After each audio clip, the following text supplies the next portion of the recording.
This is weird. So I'm just going to keep going where I was. I'll talk about what happened there. Um, I got a phone call, and this is not whining at all, but I've got all this stuff going on. If you notice right here, I've got this great big bandage. I mentioned it yesterday. I had cancer surgery, and they took a great big chunk.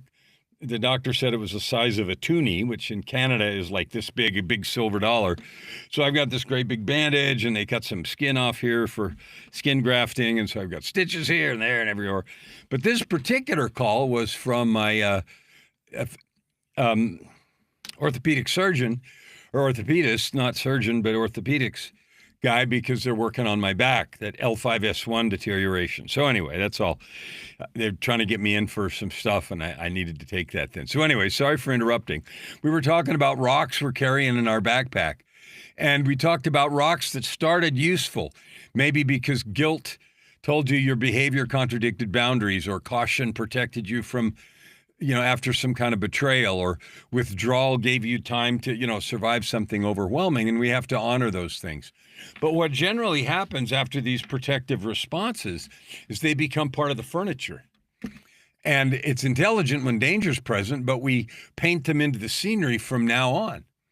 And when the danger's gone and the protection remains on active duty, and now the alarm system, responds to toast or weather or punctuation or anyone whose voices vaguely resemble the person you had a problem with in 1997, or whenever. The original rock had a message: don't let that happen again, or repair what you damaged, or pay attention, or tell the truth, or become wiser. Those are great messages. But a message is supposed to be received and acted on.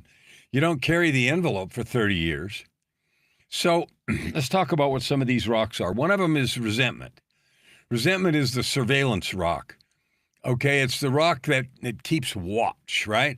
It believes that if you stop being angry, you'll be vulnerable to the same injury. So it scans and compares and interprets.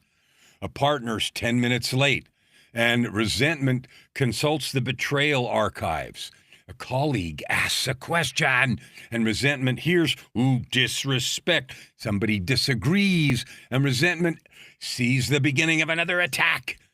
The present event might be tiny, but the nervous system is not only responding to the present, it's responding to the memory and the prediction and the old context and the meaning assigned to what's happening now. So that doesn't mean your nervous system has to become a magical truth detector. Body signals are data, not doctrine.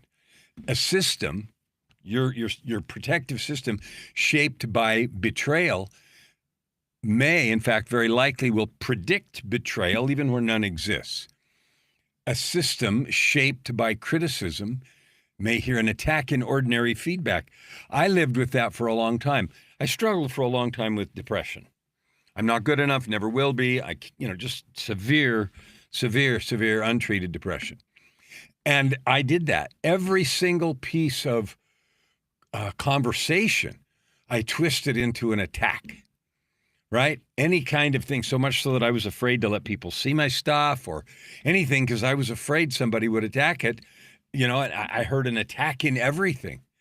In fact, Joy and I gave it a name, and we called it the sandpaper feeling, because I described it one time as it feels like somebody's sanding my eyeballs. The mature move is not to dismiss it or not to worship it, but it's to read it and test it against the reality and then choose. Resentment says, I'm keeping you safe. Maybe it's keeping you just vigilant, and they're not the same thing. Okay? Notice and choose. We're going to repeat that over and over again. Guilt is a rock, the rock of accountability. It can be useful. It says, I did something inconsistent with who I intend to be. People say, I'm a good person, whatever, and then they cheat on this. And that old song of the Eagles, it's terrible when it comes down to dealing friends, right? I did something inconsistent with who I imagine myself to be or intend to be, And that signal can, at the time, lead to an apology or repair or changed behavior or restitution, humility, and some kind of growth. But often we turn guilt into a lifelong occupation. People sometimes believe if they stop feeling terrible, they've stopped caring. They've stopped being aware of whatever it is that they did wrong last year or 20 years ago. So they carry the rock as proof of moral seriousness. That rock doesn't repair anyone. It doesn't fix you, and it doesn't fix the problem. You can stare at the damage every day and not fix it. You can hate yourself with extraordinary dedication and still not become safer, kinder, more reliable, more useful, more loving. You know, misery is not restitution. It is simply misery with an impressive attendance record. Healthy guilt is this long. It delivers a message and points to action. Toxic guilt keeps delivering the same message after you've already opened it, translated it, framed it, and placed it on the refrigerator. At some point, responsibility means acting, not aching. Here's shame. Shame is the identity rock. Shame is heavier because shame doesn't say, I did something wrong. It says, I am wrong. It turns every event into architecture. It builds identity from failure. I am defective. I am dangerous. I am unworthy. If people really see me, they will leave. I must hide, perform, prove, appease, overwork, disappear, or become endlessly useful. That's horrifying.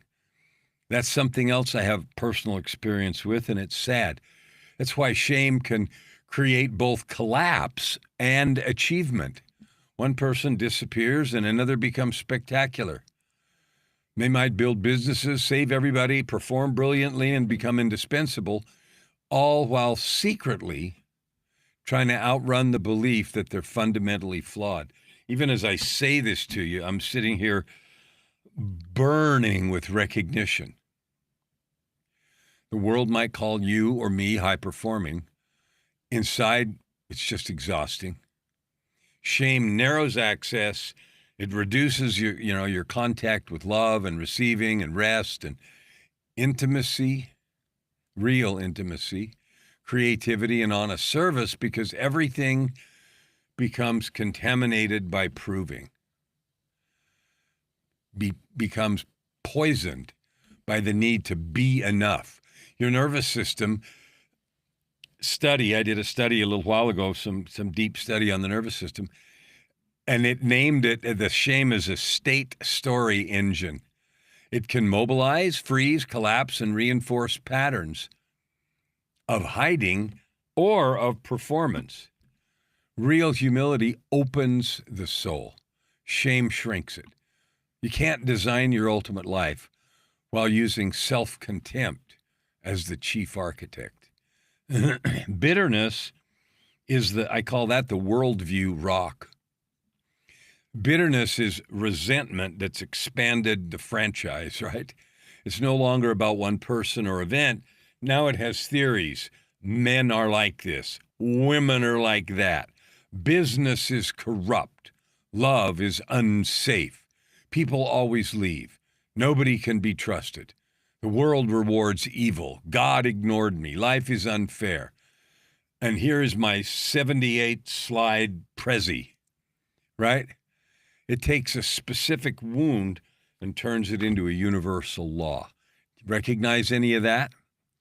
Then the mind does what it does best. It recruits evidence.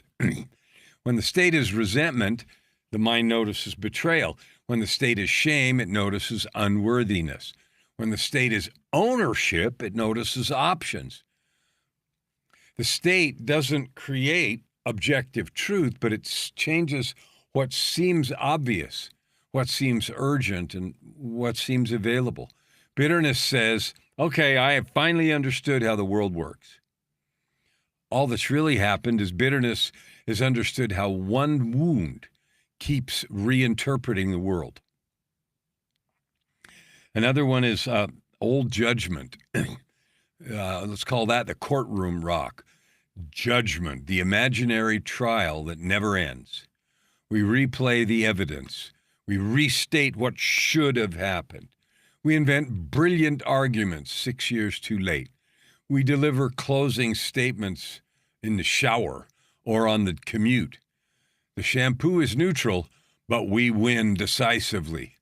Judgment creates an illusion, the illusion of action. It feels like we're doing something because the mind is busy, but the event hasn't changed. Our heart hasn't changed. The other person probably isn't present, and if they are, they're ignoring. They may be living peacefully, having lunch, completely unaware they are currently losing an appeal in your bathroom.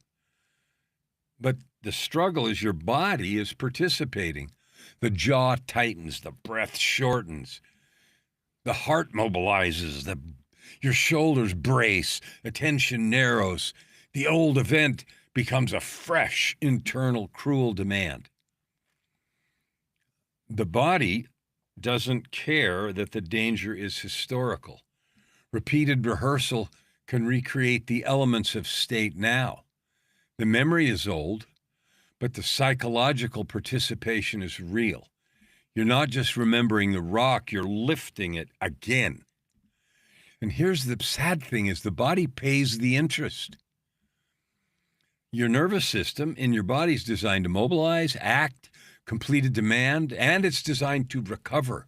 It's not designed to conduct a 30-year emergency meeting about Uncle Harold. Repeated stress requires repeated anticipation. The body can adapt to urgency or anger or chaos or overwork or unresolved conflict. But adaptation isn't free. The system pays in a load, reduced recovery, irritability, sleep disturbance, exhaustion, compulsive behavior, narrowed attention, and eventually depletion or collapse.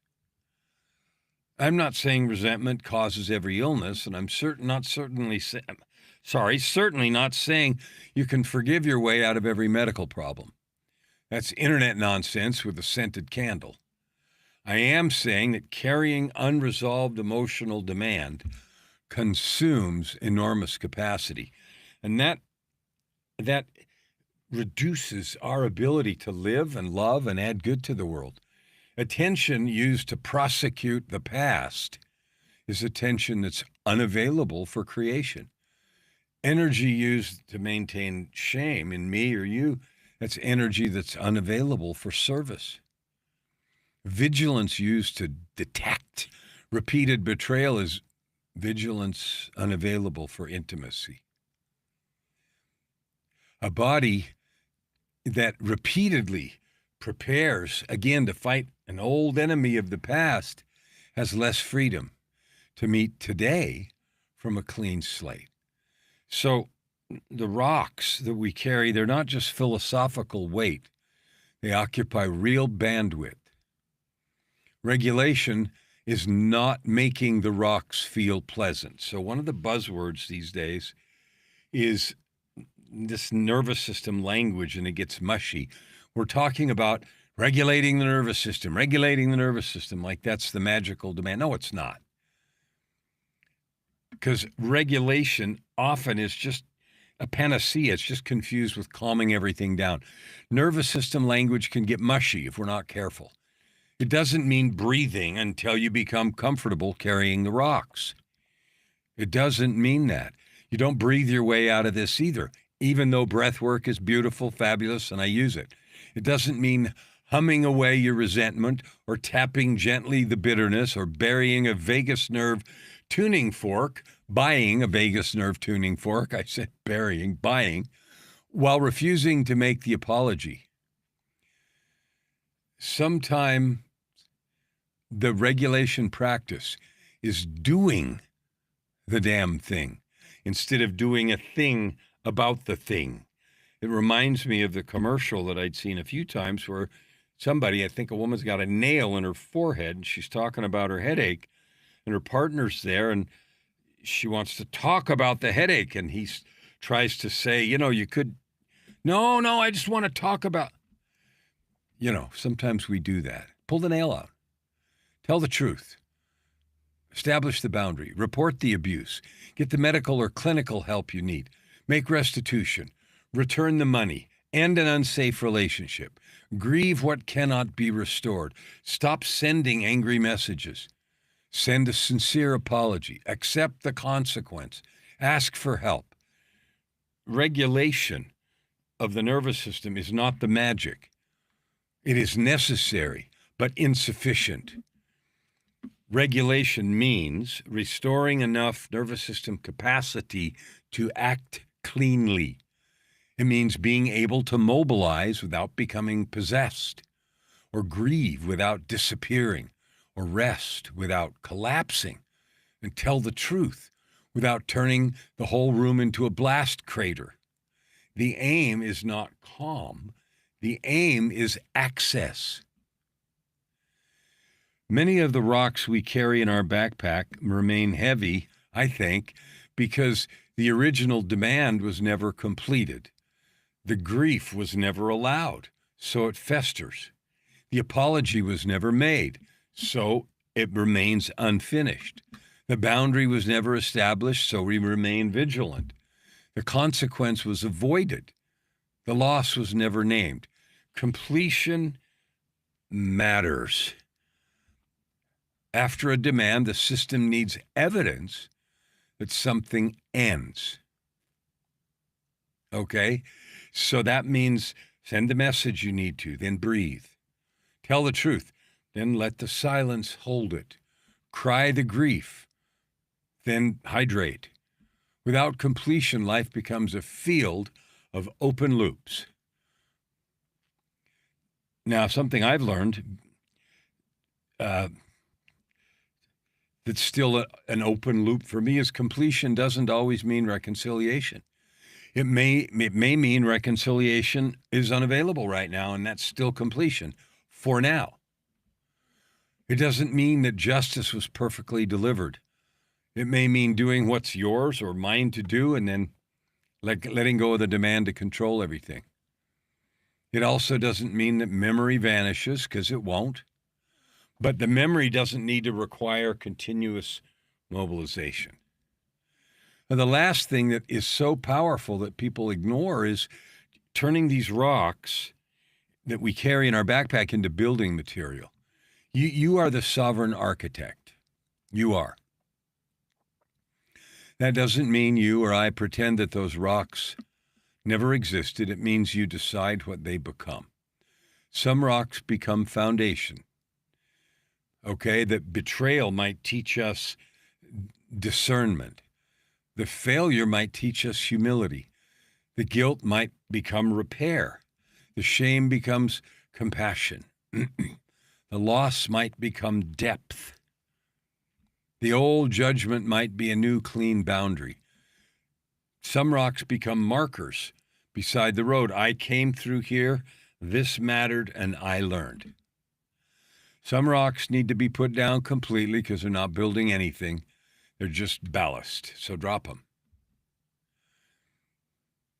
It doesn't mean you throw every painful experience into the ocean and sing about freedom by sunset. Forgiveness might be a process of repeatedly noticing that you picked the rock up again. Fine. Put it down again. Love yourself again. This is not failure. This is just training. So I want you to think about your inventory.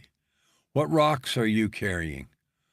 Are you still carrying resentment towards somebody, or guilt about something that you did, or shame about who you think you are, or bitterness about life, or a judgment that you keep rehearsing, or any of the other rocks?